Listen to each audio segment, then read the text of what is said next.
Welcome to Ring of Fire. I'm Alex Barr, doula and educator. And I'm Emmy the Birth Wizard. This is where we talk about the tough moments of birth work and help you transition into fire starters.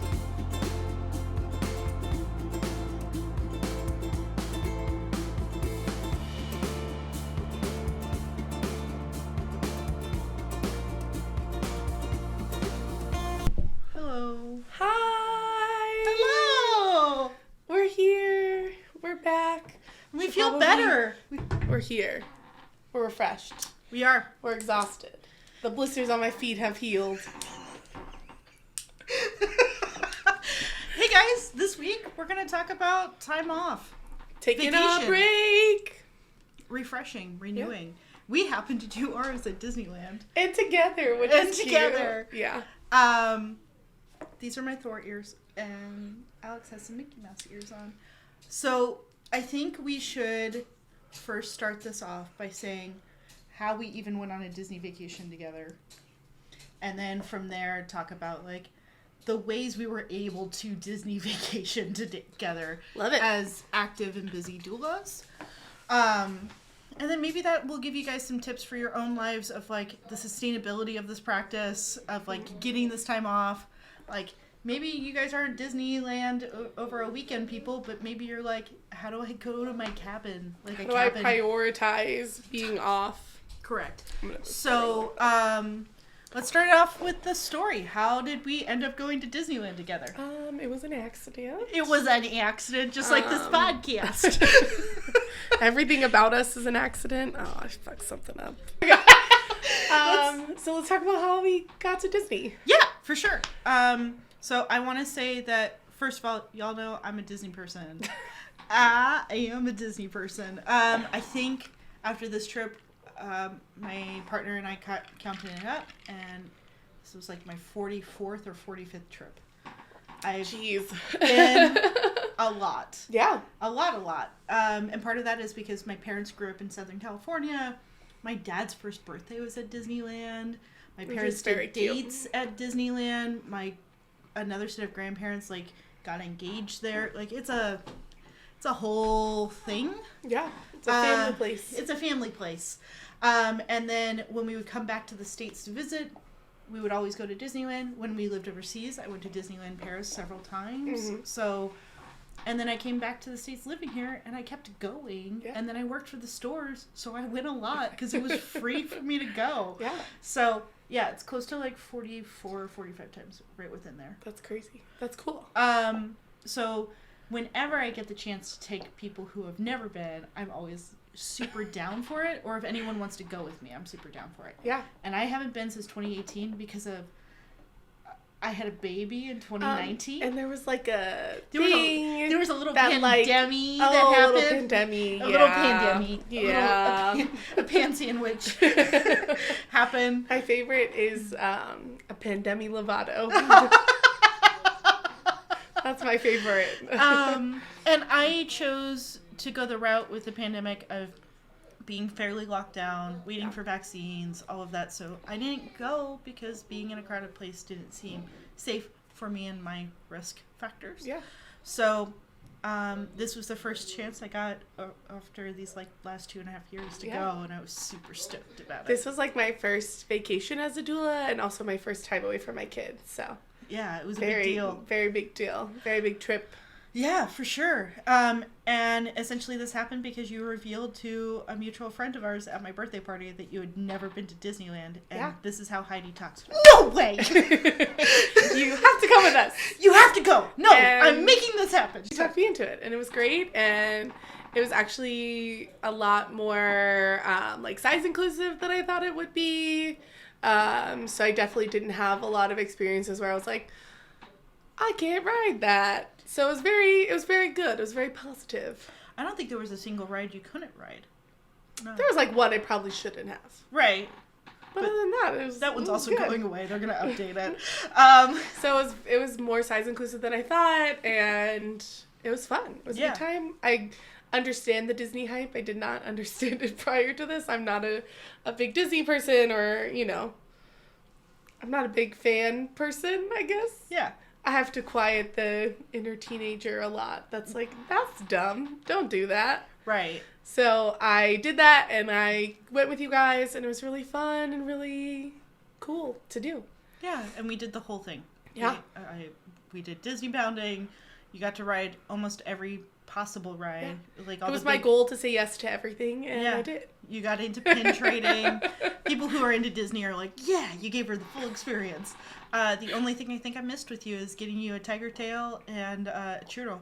But you still did corn dogs and beignets. So I did. You still did a good majority of the stuff. And I'm assuming Disney fans will know what all this means? Yeah. Okay. It's weird because within, like, Disney fans, there's, like, subsections, right? There's people who are into the movies. There's people who are into, like, the Broadway shows and stuff, the entertainment side. Or there's ones that are into the parks. And there's, like, particular parks they're super into. Yeah. So there's entire fandoms just around, and you saw it at the parks where they had, like, the backpacks with the different snacks. There are people there just for... Food.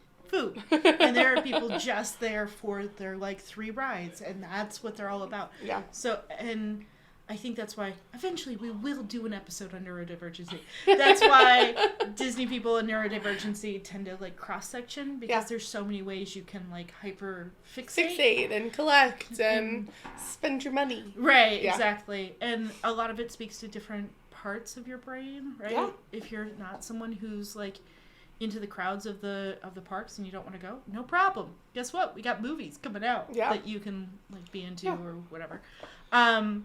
So I'm glad that it was cute. It was fun. It was an immersive experience. Yeah, you know, for sure. I haven't done, like, an amusement park since I was a kid, so yeah, it was fun. And I'm so glad that you enjoyed it. And we went with Breast for Babies, so if you guys don't follow them, go ahead and check them out. Trina and Heidi are amazing. They are, and they friends did, and IBCLCs. Yeah, they also did articles on, like, some extra help inside of the parks. Go check it out, because that's really cool content that they got to do. Nursing babies or caring for babies. Yeah. Which, God bless anybody who brings a baby to an amusement park. I've done it. I have pictures of me drinking wine and nursing one of my kids at Goofy's Kitchen. It's one of my favorite photos of myself. Love it. But I think more than anything, when we decided to go on this trip, pieces were already being done to try and figure out what was a good time to go. Yep. So on my side, when the decisions were being made, I had to have this discussion, at least in my place, with my doula partner, making sure when was a good time, so that way we didn't have anyone on call, because I did have some that were in the window. And so we planned it out with some of the dates I had available along with everyone else. Yeah. Mine's a little bit easier. Mine has more flexibility because of that, because I have a partner. Yeah. And your partner was able to go to Disneyland the week before, right? Right, exactly. Yeah, which was cool. So we made sure that both of us, because we're both Disney fans, we'll never get to go together because of this arrangement, but we were able to both enjoy the parks and like do our grown-up Disney weirdness while supporting each other in this birth work, which can be tough. Which is cool, yeah. Do you think that what we did was rare? I do. Yeah? I think 4 birth workers going on vacation together is rare. Yeah, I think so too. Especially with how busy I know each of our like practices are. Yeah. The fact that we got Heidi and Trina to go at the same time, I think, is really like just a rarity, and probably we won't be able to get those stars to align again. Maybe we will. Yeah. But like, the reality is, like, this work is on-call work. Even theirs as IBCLCs, a lot of it's on-call, right? And so you're having to look at your calendar, trying to make sure that you're available while also giving yourself and your soul time. Yeah. So I do find it fortunate I'm in the spot that I am, but at the same point, like, I think seeing other doulas go on vacation too, I have seen it. And so, but the models I've seen them go on vacation in is like, if they're a part of collectives or if they're a part of agencies or something of that nature. Yeah. But there's a little more freedom or a little more of a guaranteed backup, that kind of stuff. Correct. Yeah. There's also the ability just to be like, hey, you got it this weekend. Bye. Right? Like, it doesn't have to be so planned out months in advance. Yeah. Right? Which that was my experience. I planned this trip in January, or this month off in January. So my plan in January was to take the entire month of, first it was October off. Ended up being September instead. But, so I took the full month off of September literally as a break to do nothing. It's been like 2.5 years since I like trained to become a doula. Yeah. And I've not stopped thinking about it since. Working on it, learning more, education, getting certifying births, going to births, getting clients, marketing, creating a childbirth education course and all sorts of all stuff. the things. Yeah. Right. So I gave myself a month, and I fully plan on doing this every year. I think maybe it's a different idea. month, maybe it's a couple weeks here or there, but I truly understand the value of taking a break and resting and recuperating and then coming back actually wanting to do the work. Yeah. But that did mean I had to say no to a couple consults and no to a couple of like potential clients because I had blocked this time off. Yeah. Was that hard? Did you have a bit of a, because I know myself of like, no, I can still take it. No, we'll figure it out. Like I'll talk to you guys still, or No. I understand that there's always going to be clients that I can't take, or there's always going to be people I have to say no to. How do I get to that mindset? I would love to be there, Alex. I have to, like, it's sad. I'm like, oh, that sucks, but there's other doulas that I can recommend people to, and they'll find the right doula for them. But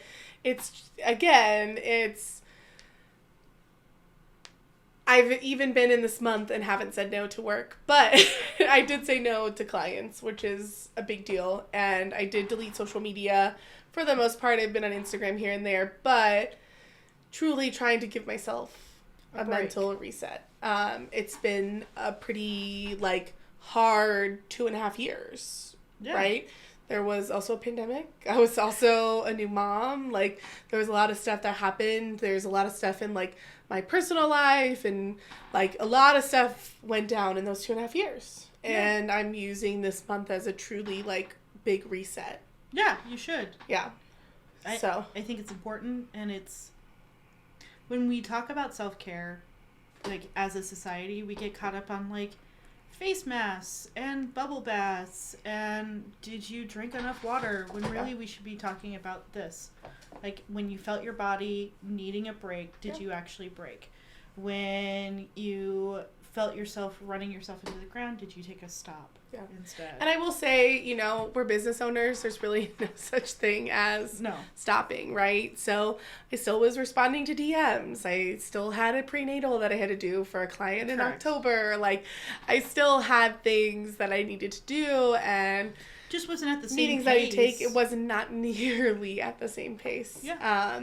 So I've, you know, been doing all the things to fill my brain, like crocheting 1,000 granny squares and, you know, listening to books for fun rather than, like, education, which is really great, and, like, really just, like, encouraging myself to not do any work. Yeah. So my hope is that at the end of September, I come back and I feel ready to go back to doing it full force again. So, because I know that you guys know this, on the Discord, we will have, like, the question posted of when was the last time you guys took a break truly from your business or even from the world, because I think it's important, and I would love to hear when the last time you guys did it, or if you already have a practice of doing it, so that way we can make it an open conversation off of this, of, like, maybe how other doulas and birth workers can achieve this. Yeah. Because I think it's a model that we should be setting. In no other work, there's other work, I shouldn't say that, where we do have this expectation of never stopping. Yeah. However, there's still so many industries out there where you get vacation time off and, like, paid time off and that kind of thing. And in this work, it is so easy to be like, oh shit, it's been 6 months since I did something for me. Yeah. I should do that. Yeah. And I think it's because we all do kind of exist on that high of like, another birth, I did it. I booked another client. I did this. I made another a new consult, thing. another class, another post, another reel. Again, one day that neurodivergency episode will happen. Bunch of dopamine addicts out here. I literally took a break and had to pick up other hobbies because I'm like, I can't literally sit still. Right. I literally have to do something. But at least so it's not birth work.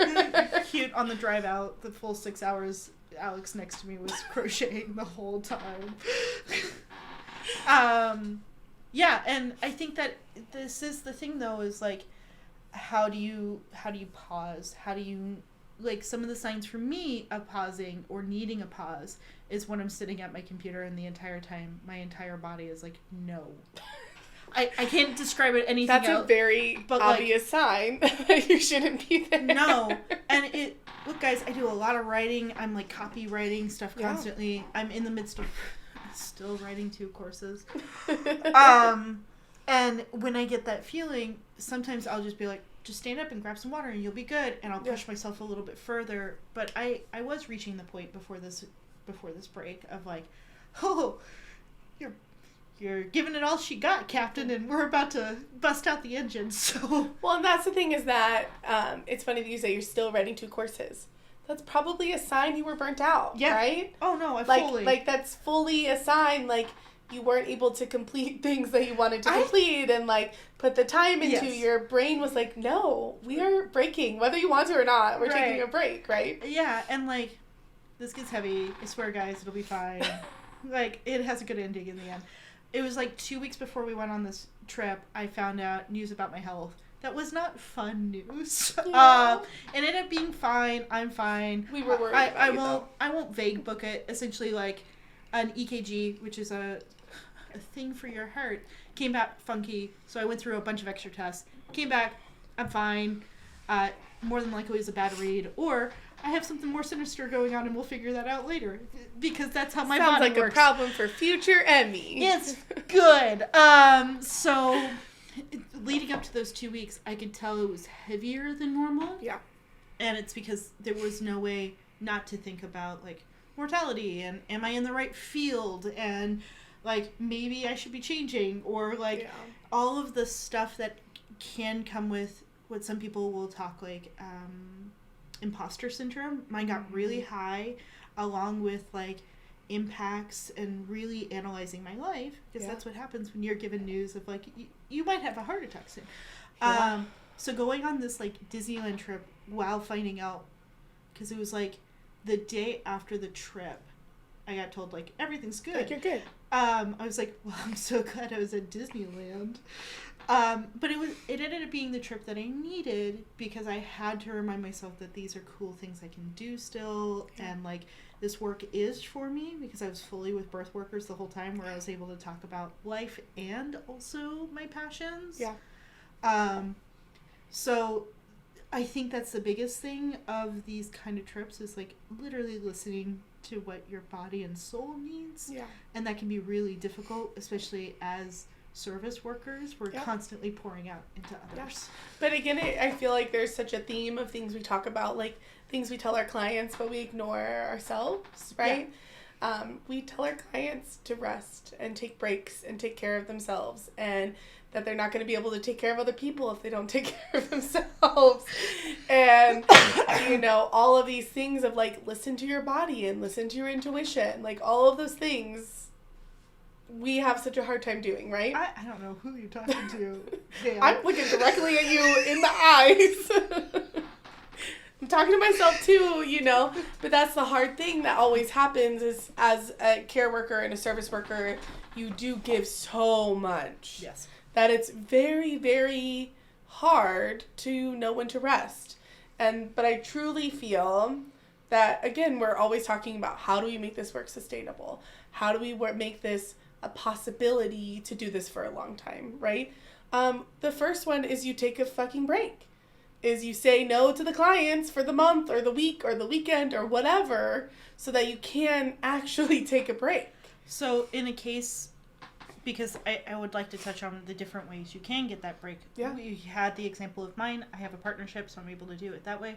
You literally baked it into your schedule of your year. Yeah.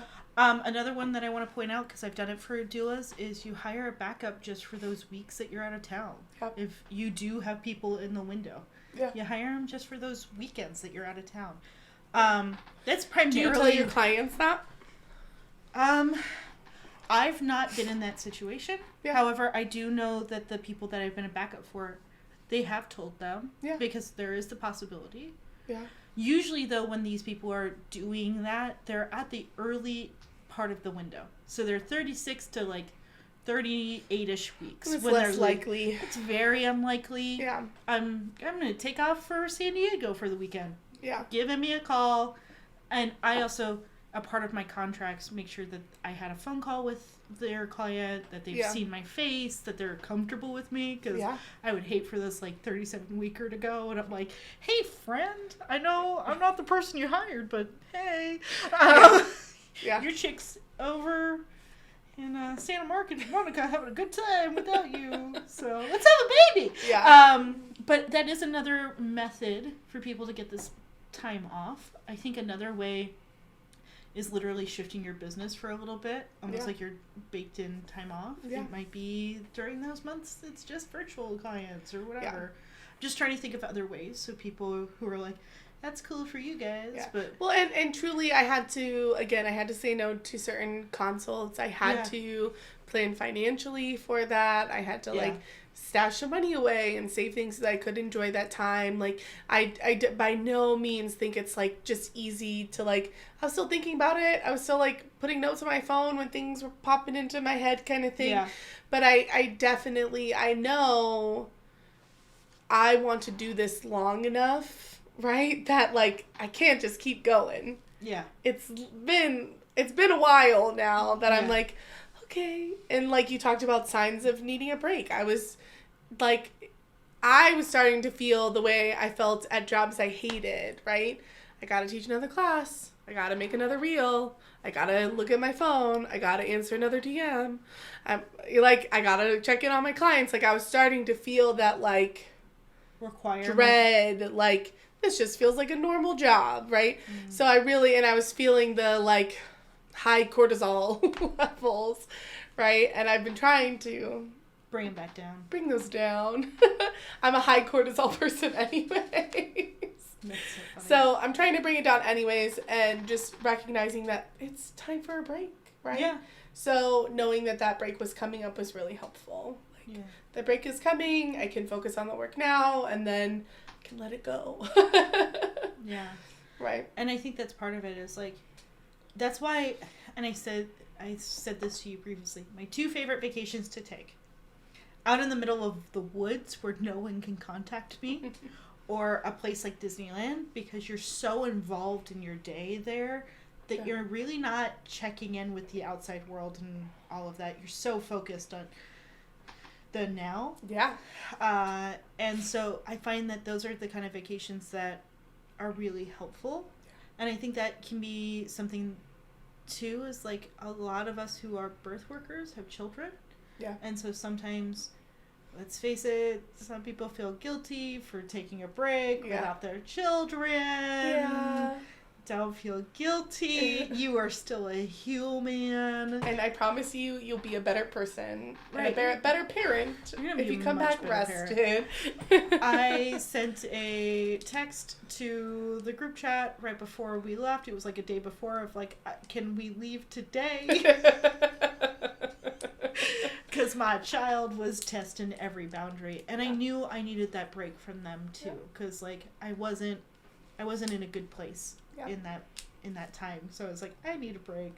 Everyone needs a break. Yeah. And I guess it's so interesting to think about, like, because I felt this way before, to feel like you don't deserve a break. Yeah. Right. Like, that's so fascinating to me because, like, we can poke holes in that logic so quickly of why you don't deserve or need a break. And there's a lot of ways to take a break, right? Like, staycations are still a thing. Yeah. Like, just going to the park and turning everything off is still a break. Yeah.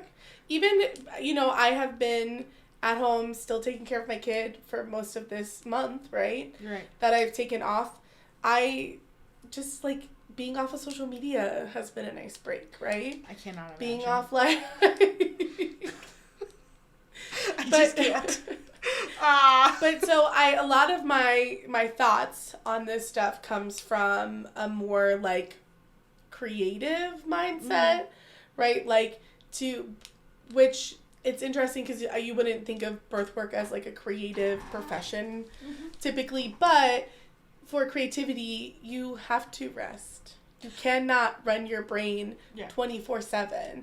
And a lot of times people find when they rest, new stuff comes to them, right? And new insights and new ideas and things like that. And I've always found that with myself, that once I'm rested, I'm going to come back with more ideas, and I'm going to come back with more energy and more excitement and newness to it. I can't remember the quote now, but it was something like, if you want to create art, you need to stop trying to create art, you just need to do. Yeah.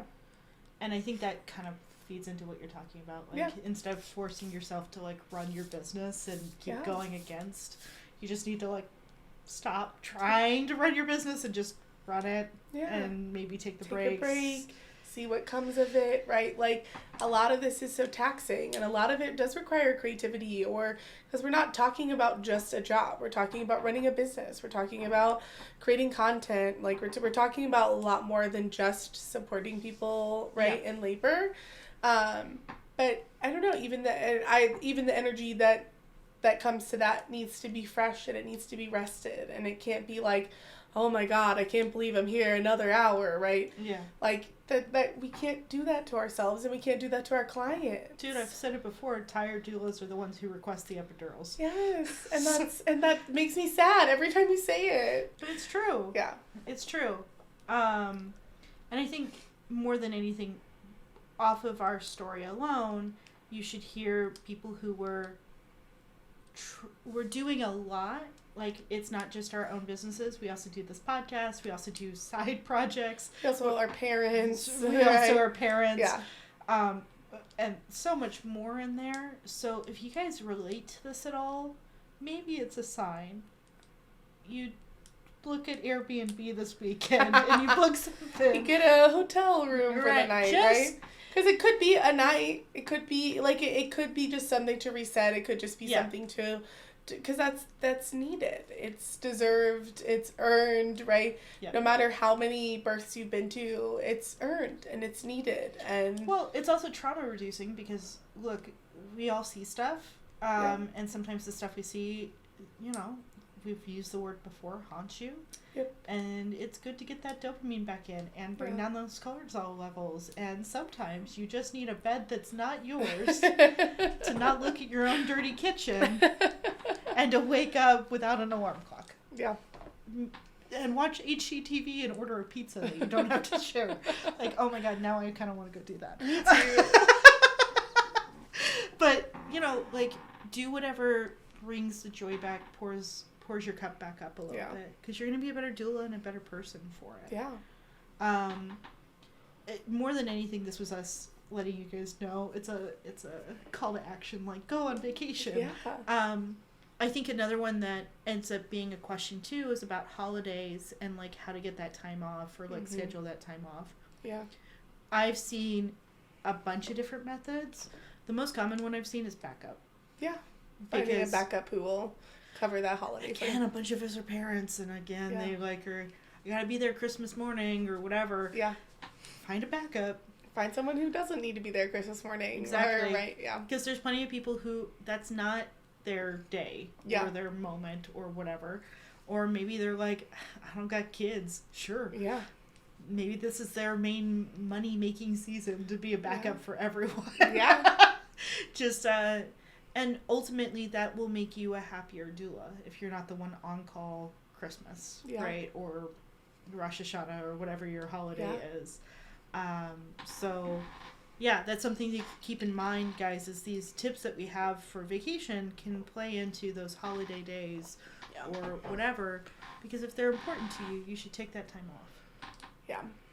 Yeah. I personally don't really care about any holiday. don't see why we can't celebrate the 28th of December instead of the 25th. I hear ya. But I understand why it's important to people and why Yeah. that's important to find ways to show up in those ways. And I think that's one of the, we had an episode about, like, the last episode was about whether birth work was for you or not, right? Yeah. And one of those things is understanding that you might not make it to those holidays, right? Yeah. And you might have to say no to those things or cancel events or cancel Correct. things that you're excited about or that your kids are excited about. And so finding ways like partnerships and maybe backups and things like that to really support whatever you need to, like, support that quality of life and quality of, like, your family, like, that's important. And that's why I think that making sure you have a really great backup, finding a partnership, maybe taking off those couple weeks to make sure that you are there, right? Will be worth it in the end, right? Saying, like, I'm sorry, I can't take this consult, like, I'm full, right? I'm not taking any people in September, like, that's hard, right? Because that's potentially money, that's potentially a client that could be perfect for you, kind of thing. Right. But I have to know that saying no to that client is going to allow me to rest so I can say yes to other ones. I just want to put it out there, too. Sometimes when you say no to people, they want you more. That did not happen when I said no to people in September. But I'm just saying, sometimes they're like, oh shit, this person's really full. I have to book sooner. So, and that's a possibility too. I'm suggesting fully use it to your advantage of, like, hey, are you somebody who's in September? I'm only taking on one, so call me today. Yeah. You can use it as a marketing advantage. So, you need rest. You need to care for yourself. It's Yeah. really a non-negotiable, and I really think, like, how long do people think they can go without it, right? You might run yourself into the ground. You might not want to ever come back. You might not be able to sustain this. You might go back to doing something else or find something new, right? So I guess it depends on how long you actually want to do this. Yeah, for sure. You know? I do want to note, because you fully called me out in your own post, that I made Alex work while she was at Disneyland. When she says that, though, I just made her do one reel, guys, and it was a bunch of high fives throughout the day. And it was very cute. It was very cute. But I still had to call you out. Right? That you were determined to make it a work trip. I want to make... Okay. If we're going to do this, I'm just saying that way it can be a write-off. And that's fine. And I was very supportive and very excited to high five in many places. So if you're more the mindset of Emmy, where you're like, fine, I'll take a break, but I got to make it a write-off or I got to make it a work trip of some sort, make it a reel and something really low commitment level. Yeah. If you Our reel turned out very cute. It did. Just like our friends who went, they spent 20 minutes in each of the baby centers, and now they have... They took some pictures. They have content. Right? They have content now that they can write about and make theirs a write-off and all of that. So if you're someone who's like, all right, Alex and Emmy, fine, I'll take the break, but how do I make it advantageous where I can write it off or, like, make it about birth in some way? We definitely need people to send us proof that they go on vacation. And I'm just throwing it out the there. way that we saw people raise their prices right after they listened to our pricing episode, which is like my biggest, my proudest moment was someone being like, "Oh yeah, it's because of the episode that I listened to." Perfect. I love that. I raised my prices. I'm like, yes, we did it. Thank you. You deserve more for what you're doing. Like, we're going to be here always as your guys' cheerleaders of get paid more. Know that you're totally worth it. You're doing great, and go on fucking vacation.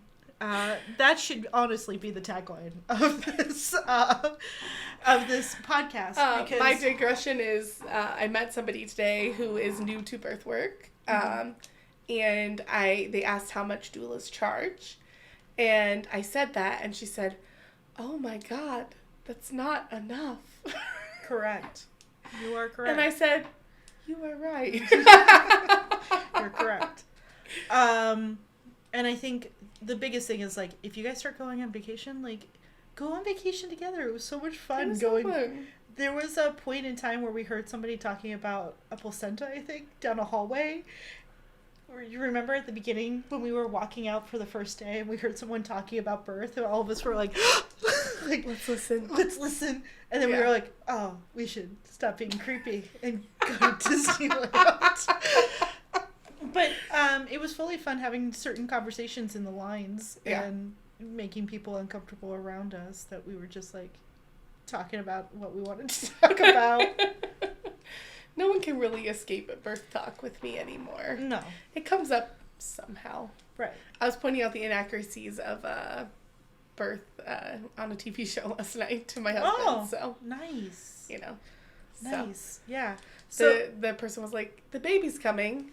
She's 4 centimeters. Yikes, guys. And the midwife said, her contractions are 20 minutes apart. What the fuck? Should be any time. No. No. It's always rough. It's always rough when I hear things like that.